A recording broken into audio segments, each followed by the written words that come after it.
Hello, and welcome to your daily oracle reading for Wednesday, September 9th, 2020. I'm Linda the Lightworker.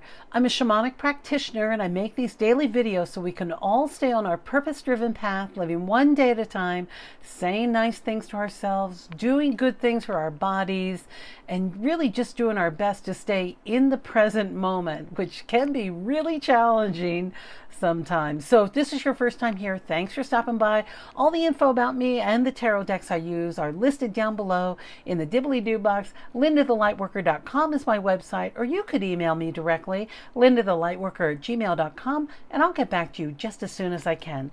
All right, today I'm working with the Gregory Scott Tarot deck. Now, my regulars know that this is a new deck to me, and I love it. I got it autographed, and it is for sale, I think, on Amazon now. I'm just adjusting my lighting. All right, so let's jump into our cards. General reading for everybody, okay? The first card we have is the Nine of Wands. Now look at her. Oof. Let me fix it. Celebrating. Look at her jumping for joy on her path. She is celebrating her journey. She is in full-on feeling victorious, having overcome all of those different challenges. And here she is at the pinnacle. She's at the top of her little hill there. Now, that doesn't mean that there aren't other mountains for her to cross, but we don't know for sure. Maybe she's already crossed those big mountains and she's able to really dance it up and do her happy dance. This is about celebrating all the work and all that effort you've been doing. You know, it's taken a little bit of effort, Dean, especially during this time of COVID, of keeping on our path. Now, maybe you've made a really healthy change for yourself. You know, I myself, I gave up sugar, I think it's 2 weeks ago now, and it really is celebrating all of those things that you have done, looking at where you are too with that creative energy that's coming forward, and how all the different tools that you've used to help you, right? So like with her rod there, her wand, her walking stick, whatever it is, there have been other tools that she has used to get to this point. So really recognize and celebrate where you are. You know, it's tricky sometimes to really even acknowledge the power that it's taken, the courage that it's taken, the perseverance that it's taken for you to get to this point. Celebrate your path, celebrate your journey, especially all of those hurdles you've come over, because I know there have been a lot of them. Listen, it hasn't been easy. 2020 has been a real, you know, I want to say shit show, so that's what I'm going to say. It's been a real shit show. So look at all the work that you've done and celebrate your path just for being here today, because it's powerful.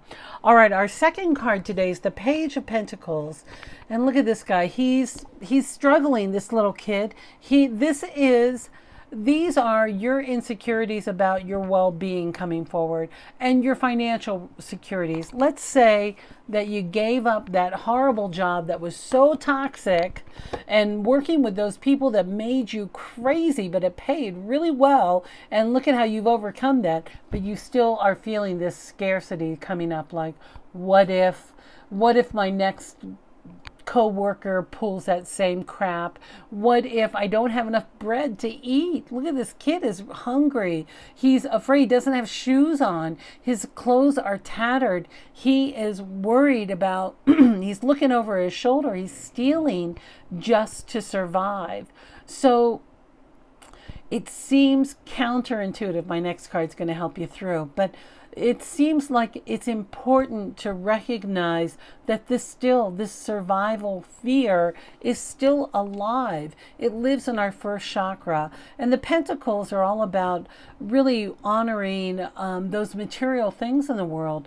And when I see this little kid doing this, having this fear, the invitation here is to go in and hug your little kid and say, look out, kid. I got you covered. I'm going to make sure you've got enough to eat today. We don't have to steal our bread. And in fact, we don't even eat bread anymore. We gave it up. We couldn't even eat it if we stole it because our bodies wouldn't feel good. So it's about looking at and comforting this little kid inside that still is afraid, that other shoe is going to drop or someone's looking over their shoulder. But hold steady, little tomato, when that little kid comes up, because look who we got here. We have this powerful King of Cups, and he has complete mastery over his emotions. And look at those little fountains are kind of puking that water out, vomiting the water out. It's just like he's above it, he's behind it, it goes into a trough. So he's able to handle this little kid that's coming up because he knows that's just a fear. It's gonna be okay.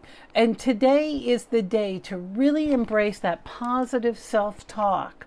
About the positive self-talk is listening, paying attention to when this inner child or this kid that's feeling this scarcity of like, I don't know how I'm going to make rent this month or whatever's coming up. Those are real fears. But you know what? We don't have to worry about the future. And when we are able to embrace those fears with wisdom, because this king always brings wisdom, and that mastery means knowing how to soothe yourself. So if this is coming up, I often say to moisturize. That could be because I live in the desert, right? Moisturizing is critical in my self-care just to make sure I feel good. Our skin needs that moisture. But being able to have a dialogue from that inner, this could also be a positive, loving, parental sort of figure coming forward and soothing you. So let's say your inner child is all feeling like he's stealing. What if somebody paid for that bread for him and he doesn't even know it? He doesn't have to steal it, right? What if the king said, hey, listen, all the kids who come around who need a loaf of bread, I'm paying for. Think of this paternal emotional security. I know for some of you it's a real stretch, but I know there are some great dads out there, some great mentors who have been in your life, some great men who are of the water signs. So we're talking the water signs are Pisces, Cancer, and Scorpio, of that strength, of that courage of like, yeah, my emotions are in this cup. Now, maybe I'll raise it up and toast you, but I might not be drinking it. I got a cough. Hang on.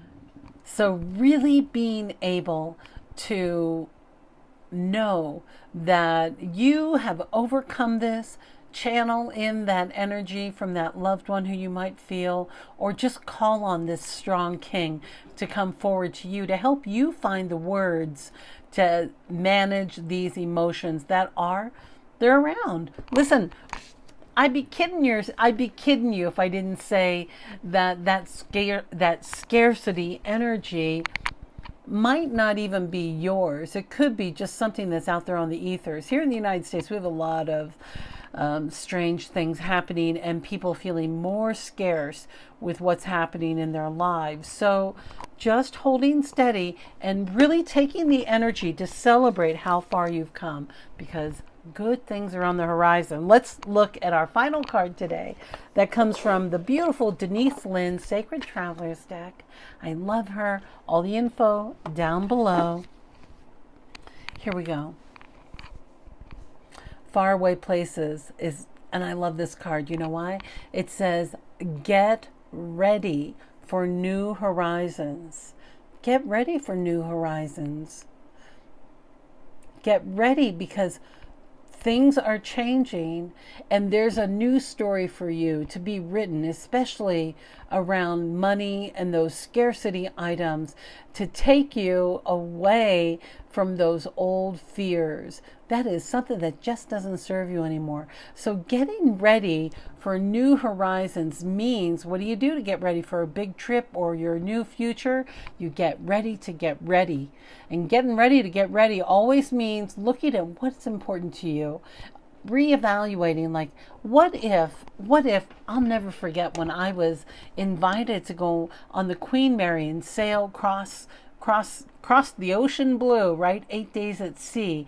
And it was such a quick experience. I almost had zero time to pack, right? So I always think of, what do you want to take on you, with you, on your next adventure?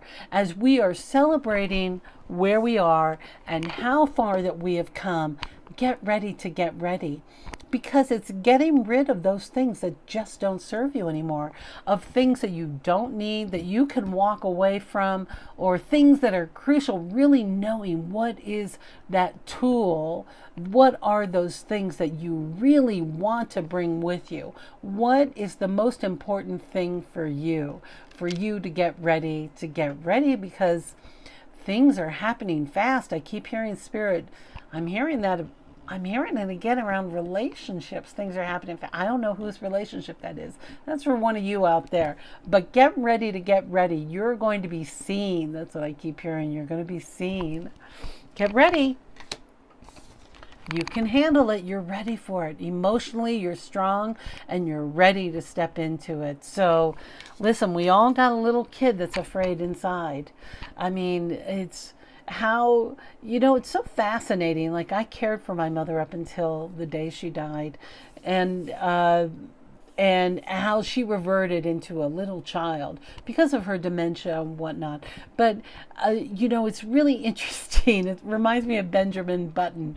That's coming up too. We start out wise little babies and we become younger and younger and younger as we go along. And isn't that something, like, to really be able to embrace that child and those inner childhood fears or childlike fears with the maturity that you have now, bringing all of that wisdom with you, because good things are happening. Holy cow. All right, my dear, that's our reading for today. What an exciting day. Be gentle with yourself. I'm not going to yell.